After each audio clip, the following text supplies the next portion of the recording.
That's absolutely right. The whole concept is, it's kind of brilliant in its simplicity. The creator of this blog, Greensterox, has set up a system that treats music criticism like a sporting event. A musical World Cup, basically. Exactly. A musical World Cup. The entire library, we're talking thousands of albums, is just randomly sorted into groups of 4. Completely random. Completely random.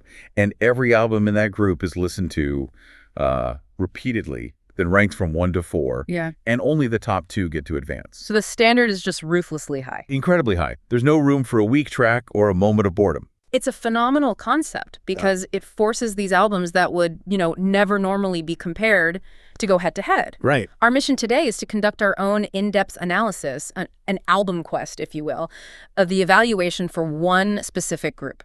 Round 1, group 214. Okay. We really need to understand the bloggers' criteria, the administrative challenges they faced, and then, of course, the subjective judgments that led to the winners advancing. And this particular group is just a perfect microcosm of the entire quest's beautiful chaos. It really is. It's a stunningly eclectic lineup. Just listen to the 4 contenders for Group 214. Lay it on us. Okay, so you have Back in Black Vinyl by AC/DC. Yeah. Heavy rock classicism right there. Monster album. Then Once Upon a Mind by James Blunt, the modern singer-songwriter. Okay, interesting. Then Best of Beethoven vinyl by Beethoven. Wow. Embodying, timeless classical genius. And to top it all off, What Is Love by Clean Bandit, modern, high-gloss dance pop. Okay, let's just unpack this for a second. Look at that lineup. It's wild, isn't it? You have a monumental, heavy rock album, one of the best-selling of all time, an album that came right after the tragedy of Bon Scott's death. A huge moment in rock history. And you contrast that with Beethoven, a composer whose work, it fundamentally defined musical architecture for centuries. Literally wrote the rule book. Then you throw in a contemporary dance act known for just immaculate production and a revolving door of vocalists. And you crap it off with James Blunt, a musician who is, let's be honest, pretty polarizing, but is also consistently effective at, that raw emotional delivery. He really is. So this group, it's designed to test every possible hypothesis. Does timeless genius beat modern consistency? Does raw riff power beat polished production? Exactly. It forces a decision based purely on the subjective, repeated listening experience. And, as we're going to see, that subjective comparison starts even before the first note is played. Yeah, that's right. Because the logistics of what was being judged, that introduced the first major complexity for the quest host. And that brings us, immediately to the administrative framework of the album quest. Our blogger, Greensterox, face this really specific, really timely challenge with physical media, and it's something that dramatically impacts the whole tournament's structure. Precisely. The core context here is this massive conversion project he's undertaking. Okay. The blogger is in the process of digitizing his family's huge collection of records, specifically his dad's and his brother's old vinyl. So these aren't pristine 180-gram reissues we're talking about? No, not at all. We're talking about history. Like that copy of AC/DC's Back in Black, which is described as being 40 years old. Wow. So that physical history, the wear and tear, all the scratches and pops, that's now being injected directly into a digital competition. And I'm guessing the inclusion of these physical artifacts immediately triggered a problem. Oh yeah, the dilemma of duplication. Right, because he already owns many of these classic albums on CD. Exactly. Yeah. So the crucial question became, should the vinyl versions, like Back in Black vinyl, be included as totally distinct entries? Or does that just skew the tournament by introducing, unnecessary repetition? It's a debate every series collector eventually has, isn't it? It really is. On one hand, yes, it's the same set of songs, the same compositions. But on the other hand, the blogger argued pretty vehemently for their inclusion. And he had reasons. Specific, tangible reasons. And these reasons, they speak directly to the whole philosophy of the album quest, which is that it's about the experience, not just the notes on a page. Okay, so let's get into those reasons for inclusion. The first one is a big technical argument, right? It's about audio fidelity. Yes. It's the why. The blogger notes that some of the vinyls sound significantly better than what he calls their crappy CD counterpart. And we know why that can happen, especially with older albums that got re-released on CD in the 90s or 2000s. It's the loudness wars. The loudness wars. For anyone unfamiliar, that's the trend in digital mastering where engineers just kept making everything louder. They just compress the dynamic range to death. Right. So the quiet parts get louder, the loud parts get louder, and eventually there's There's no space left in the music. It's just a wall of sound. Exactly. The original vinyl pressing, though, it was constrained by the physical limitations of the groove. You couldn't make it too loud or the needle would literally jump out. So it naturally preserved the dynamic range. It preserved the space that the artist and the producer like Mutt Lange on Back in Black originally intended. For a song that depends on the slow decay of a bell tolling or the crushing impact of a guitar riff, that dynamic range is everything. So judging the vinyl means judging a potentially superior, pure audio experience. That makes sense. It does. And the second reason was about content variation. Oh, right. Sometimes the track lists were different. In some cases, because of historical publishing deals or, different markets, the vinyl version might have a slightly different track listing or even just a different track order compared to the later CD release. And track order is monumental, especially in a competition like this that's focused on structural integrity and flow. It dictates the entire emotional journey of the album. If the blogger experiences one flow on the vinyl, and that flow is materially different from the CD, then... And it is, by definition, a different album experience. Exactly. It deserves its own spot in the tournament. So the resolution was clear. The vinyls are in. But this meant he had to create a very specific adjustment to the judging criteria. A huge one. The rule he established was that the vinyls would be judged not just on the quality of the music, but specifically on the sound quality of the vinyl itself. So he's actively considering the physical condition of that 40-year-old piece of plastic. It has to. This is where the physical meets the cerebral then. The scratches, the pops, the surface noise, these aren't just imperfections anymore. They're legitimate scoring factors. For AC/DC, maybe the scratchiness adds to the character, makes it sound tougher. Sure, I could see that. But for a meticulously orchestrated classical piece, like the Beethoven record, a distracting pop right in the middle of a quiet passage. Oh, that could absolutely ruin the experience. It could cost the album points. Right. And the blogger also mentioned a really nice side benefit to all this. Which was? This rule forces him to actually sit down and dedicate focused time to listening to his physical records. It gives him a deeper appreciation for the format. I like that. If we connect this to the bigger picture, the album quest is basically arguing that the listening experience is inseparable from the medium. It's a holistic evaluation. It is. It demands integrity not just in the songwriting, but in the mastering, the physical condition, and the structural flow.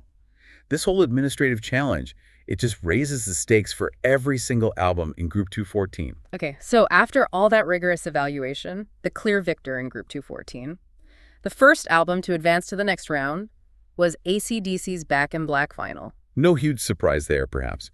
It earned the spot by being structurally perfect and just consistently heavy from start to finish. And the analysis starts with the physical object itself, right? The record. Yes. This specific copy is described as well played. It carries the scars of 4 decades of enjoyment. I love that.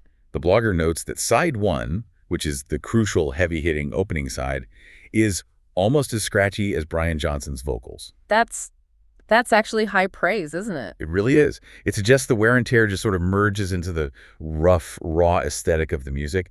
It didn't detract from the performance. If anything, it enhanced the character. So the album quality assessment was pretty clear. Oh, it was unequivocal. He called it a classic metal album, no doubt, with 10 solid tracks. And then he concludes, not a single bad song, not a single bad note, in fact. Wow. That level of perfect consistency is exactly what this quest is designed to reward. It is. And it's important to remember that this album it's widely seen as AC/DC's most commercial album.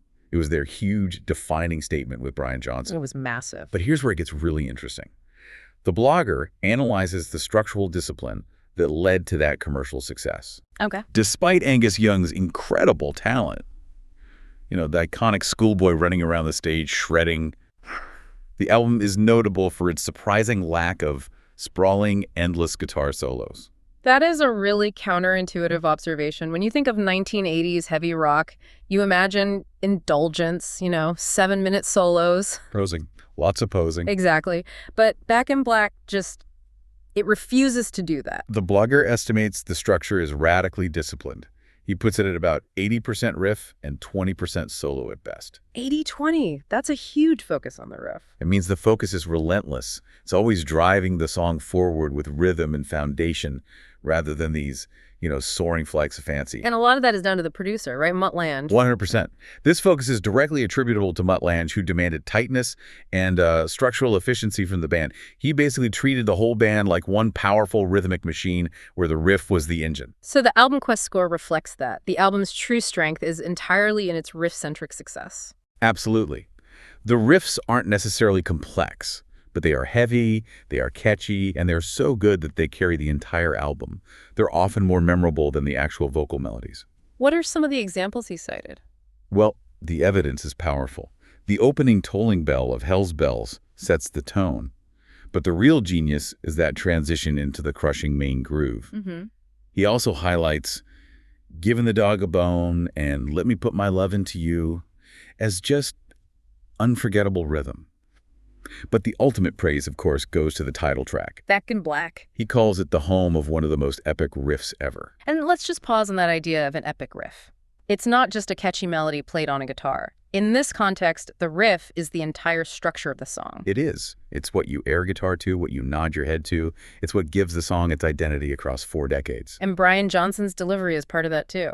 Yeah, the blogger noted that Johnson sings the track almost like a rap. Like a rap? How so? It's the rhythm, the staccato nature of his delivery. He's emphasizing the beat, writing the riff perfectly. And that's a big reason why it still sounds pretty fresh 40 years later.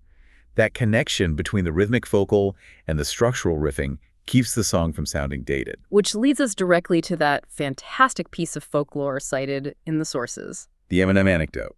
This story just perfectly encapsulates the immortality of that riff. It's amazing. Apparently, when Eminem was making his track, Sing for the Moment, back in the early 2000s, he wanted to sample that legendary Back in Black riff. Which just shows how deeply ingrained that guitar line is in the modern musical psyche. It does.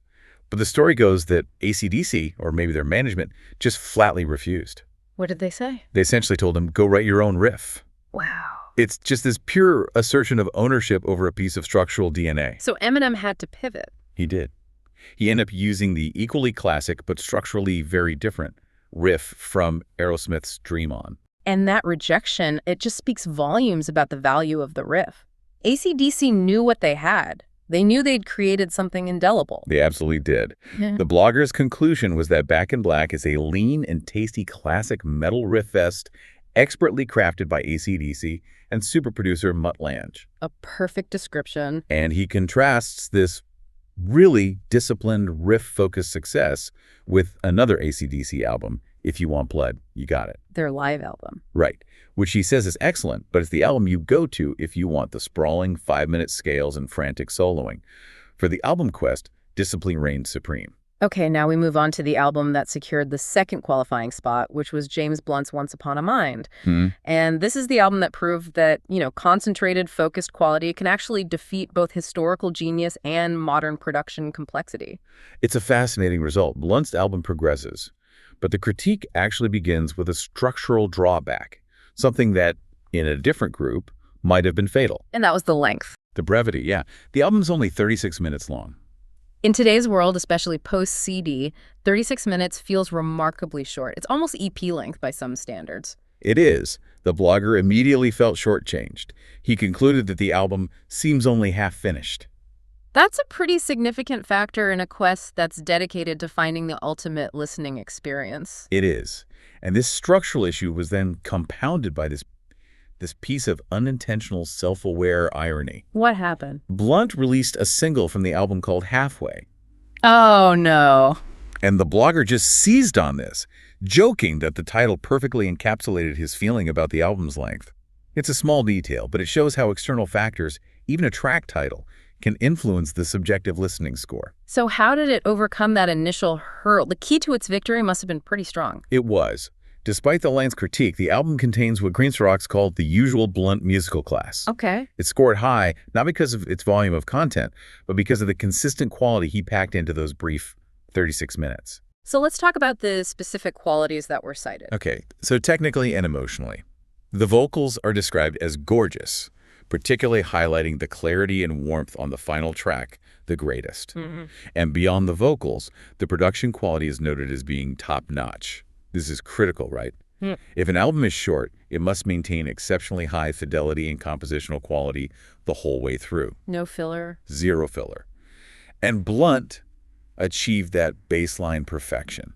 And then there's the emotional side. The album delivered exactly what James Blunt is known for. Deep, effective emotional resonance. It has two excellent openers, The Truth and Cold, which immediately draw you in and set an expectation for emotional depth. It confirmed that he still knows how to punch you in the feels. Exactly. The emotional core is found in tracks described as claustrophobic and emotional, and he specifically cites Monsters and how it feels to be alive. Monsters is an incredibly personal track, isn't it? It is. It's an often heartbreaking song about his aging father. And that kind of raw, genuine emotion, it translates directly into high subjective scores in a quest like this. So let's contrast this emotional impact with the structural critique. The host acknowledged that while it was probably not his best work, the focused quality and the effective emotional punches were enough. It demonstrates that in the album quest, a short, consistent emotional journey is deemed superior to a long, ambitious work that's marred by weak links. It's the ultimate argument for good editing. In a way, yeah. Blunt focused his work, he made sure every single minute counted, and he kept the emotional temperature high. That short, sharp experience was, in the end, structurally more sound than the competitors, and that's what guaranteed his passage to round 2. Now we arrive at the intellectual battleground of Group 214, Ludwig van Beethoven. This is the crucial moment where the weight of 2 centuries of musical history collides head-on with these subjective side-by-side listening criteria. And the blogger, Greenstrokes, he knows exactly how controversial this is. He sets the stage by declaring that Beethoven's immense reputation means nothing to me. A bold statement. A very bold statement. He says this tournament is purely about the music listened to in this present moment, side by side with AC/DC and James Blunt. He even says, this ain't no Critics' Choice Award. And that stance is absolutely critical to understanding the quest's whole methodology, isn't it? Completely. He's being deliberately provocative. He cites previous contentious rankings where he placed albums by commercial artists like Bryan Adams and Roxette above these universally acknowledged masterpieces. Like Michael Jackson's Thriller and Pink Floyd's Dark Side of the Moon. Can you imagine? Thriller and Dark Side of the Moon are albums celebrated not just for their hits, but for their structural complexity, their conceptual scope, their influence. And to rank mainstream pop above them is to prioritize immediate, consistent listening pleasure over all of that historical weight and ambition. It shows the scoring is strictly based on track-by-track enjoyment, totally divorced from context. And yet, even the blogger had to acknowledge how difficult it is to treat Beethoven as just another artist. Of course. He noted the universal familiarity of this compilation. He says 90% of it is goddamn famous, recognizing that the material is so ubiquitous that even a 10-year-old child knows and can hum the opening of the Fifth Symphony. He also included a couple of quotes to give Beethoven some context. He did. The first one was a bit critical. Beethoven can write music, thank God, but he can do nothing else on earth. Suggesting his genius was highly specialized. Exactly. And the second was a statement of his artistic goal. Music should strike fire from the heart of man and bring tears from the eyes of a woman. And initially, the listening experience delivered exactly that, the fire and the tears. Oh, yeah. The blogger recognized that Beethoven certainly had a flair for the dramatic, and the start of the compilation was absolutely triumphant. He even compared the opening of the Fifth Symphony, the famous Da-Da-Da-Dee-Doom, to the group winner. An incredible comparison. He claimed it contained possibly a better riff than Back in Black. That is astronomical praise within this quest's framework. It is. He called it engaging, filled with hope, just enriching. And the compilation immediately followed that powerful opening with Für Elise, which got maybe the highest praise in the entire review. The blogger was just completely smitten. He described it as so spectacularly good I could listen to it all day, literally 24 hours. Wow. Calling it romantic, delicate, breathtaking, technically beautiful. The quality just kept coming. It did. Romance number 2 was next, and he specifically highlighted the beauty of the violin work, which he said was communicating with his soul. To the point that he was air conducting. A slightly embarrassing session of air conducting, yes. The genius of the material was undeniable. But there's always a but. Genius in the context of this World Cup tournament is ultimately measured by stamina. And this is where the compilation hit a fatal structural hurdle. The mid-compilation drag. The crux of why Beethoven failed to advance. Absolutely. Starting with Eroica, the Symphony No. 3, the collection began to suffer significantly. Eroica, while solid, was judged unspectacular, and, crucially, it drags on way too long. Okay, let's analyze why a piece like the Eroica Symphony, a cornerstone of the classical canon, would be judged as dragging. Well, in classical music, the movements are designed for immersion, for patience, for a slow structural reveal. But in a side-by-side comparison with a 3.5-minute AC/DC riff fest, That length against a liability. The listener is forced to wait maybe 10, 15 minutes for the next moment of high drama. And in this context, that waiting time gets scored as boredom. and the drag just continued. It did. The discussion points out that Symphony No. 7 gets a tad tiresome, meaning the lengthy development sections, which might be deeply satisfying in a concert hall, just became tedious in a comparative listening test. And even the mighty Symphony No. 9. The compilation's conclusion wanes a little at 6 minutes into the piece. So this is where the structural flaw costs the album its spot. For 20 minutes in the middle, the listener's engagement just dropped off a cliff. And that kind of inconsistency is lethal in the album quest scoring system. But it didn't finish last. There were some saving graces. Right. The solo piano pieces, Moonlight Sonata, and the excellent Bagatelle, and the Triple Concerto in C help salvage the latter half of side 2. And remembering the vinyl format is key here. That flow on side 2 mattered. It did. Those shorter, focused bursts of instrumental brilliance were enough to raise the album above the eventual elimination, Clean Bandit. This just raises such an important question that really defines the quest's criteria. How much does 20 minutes of perceived dullness cost real genius in a head-to-head competition? In Group 214, the answer is a qualification spot. The blogger concluded that despite the real genius on display, the structural inconsistency in those long segments that dragged on were enough to place it firmly behind James Blunt. Blunt's tight, focused delivery, however short, just provided a superior overall experience. It shows the quest's bias toward continuous engagement and away from ambitious but flawed epics. So now we turn to the album that finished last, Clean Bandit's What Is Love? This is a modern, technically sophisticated pop album that ultimately failed the really stringent, repeated listening tests required by the album quest. And the blogger's critique uses this wonderfully vivid athletic analogy to describe it. The 800 meters. Running the 800 meters. And this metaphor, it just perfectly captures the album's fatal structural flaw, a failure of stamina. So explain the analogy in detail for us. Okay, so the album, like a runner who completely misjudges their pace, starts full of incredible enthusiasm and energy, just rushes out of the blocks. Blazing first lap. Exactly. But about halfway through, just past the 400-meter mark, the runner, or in this case the album, gets an annoying stitch in the proverbial gut, And everything just falls apart. dramatically affecting its performance. It finishes the race slowly, in a bit of a whimper. But that initial rush, you have to admit, it was brilliant. Oh, undeniably. The album starts with 5 consecutive banging pop tunes. It's a masterclass in front-loading your singles. Let's list them. Symphony Baby, Solo, Rockabye, and Mama. That initial impact is high-scoring, high-energy pop at its absolute finest, perfectly built for streaming success. But even inside those early hits, the blogger was applying some pretty surgical critique. He was, notably to the track Rockabye.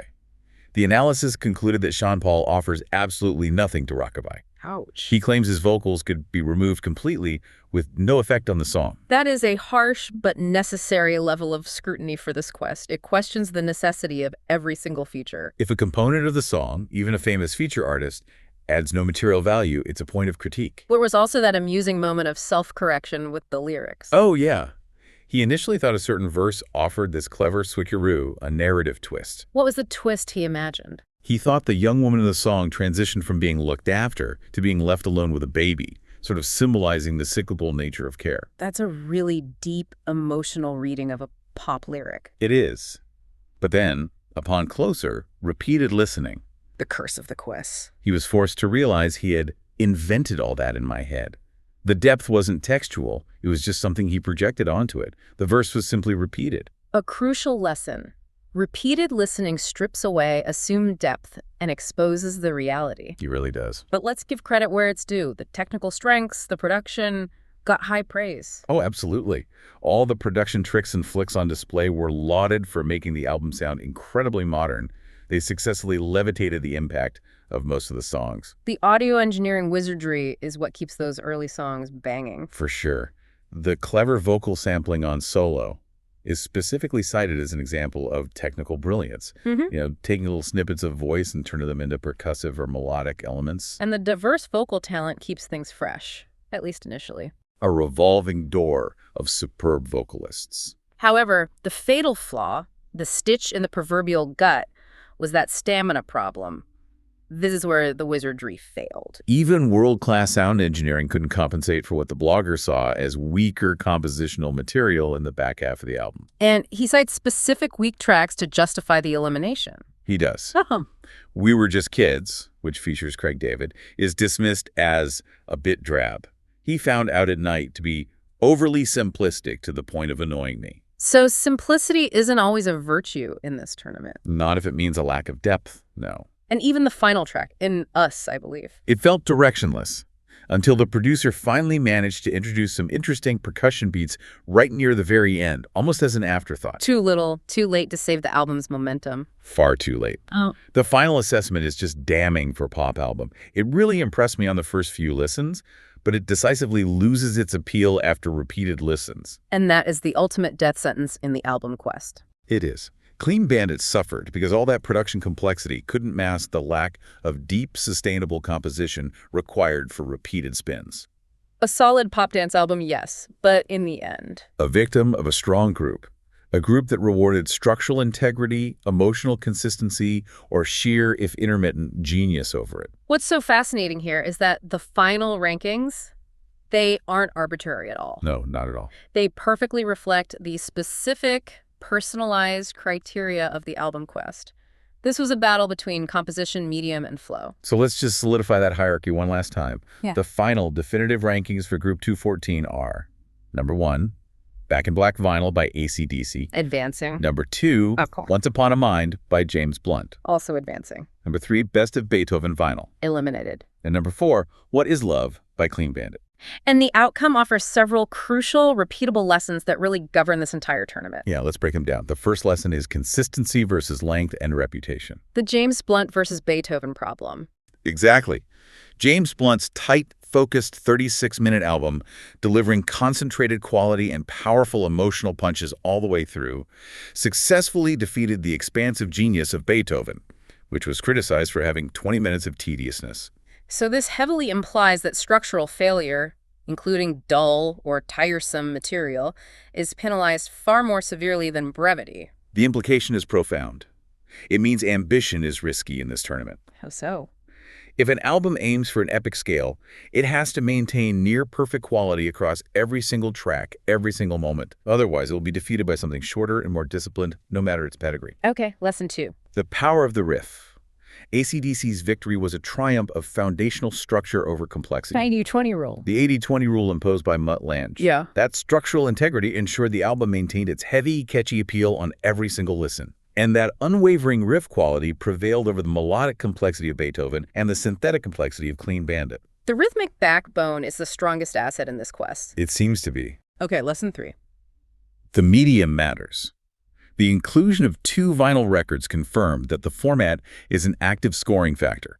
The vinyl's sound quality, including its flaws, was explicitly judged. Right. For AC/DC, the scratchiness added character. But for Beethoven, the demands of classical fidelity meant that any imperfection would likely be a detriment. The quest evaluates the entire presentation, not just the original composition. And finally, lesson 4. Stamina is key, especially for modern pop. Clean Bandit is the cautionary tale. The 800-meter runner. Right. Its technical production wizardry couldn't sustain the emotional or structural engagement required for repeated listening. The album suffered dramatically because repeated spins exposed a lack of depth in the tracks placed after that initial barrage of singles. The high-gloss finish just wore off too quickly. It's a remarkable outcome when you step back. The focused riff master and the consistent emotional singer-songwriter both demonstrated superior structural integrity than the universally recognized musical architect and the cutting-edge pop producer. It's a testament to the subjectivity of high-level music evaluation when you remove all the external context, all the hype, and all the critical comfort zones. So what does this all mean for us? We've just completed an album quest into the source material, and we've gained knowledge not just about 4 very different albums, but about the specific, brutal, deep listening criteria that govern this unique tournament. It's an evaluation that demands perfect consistency and punishes structural flaws mercilessly. We saw that fundamental conflict play out in this group. The focused, short but sweet album successfully challenging and defeating the sprawling, epic but flawed masterwork. And we learned that the integrity of the total listening experience, the medium, the flow, the concentration of quality, is absolutely paramount. And this brings us to our final provocative thought for you, the listener, to mull over. Greensterox treats reputation as irrelevant. He openly states that historical context and critical acclaim carry 0 weight in his scoring. He successfully put a focused, commercially consistent James Blunt album ahead of Beethoven. A decision that would get him thrown out of most music critic circles. No question. So if we adopt that premise and truly commit to it, how many albums that we currently consider untouchable masterpieces would actually fail a blind track-by-track listening test against something commercially consistent and flawless across its runtime? It's a really challenging question. What does your own music collection reveal about your preferences when judged purely on the strength of track-by-track delivery, divorced from history, from hype, and from the fear of controversy? Something to think about the next time you put on a record.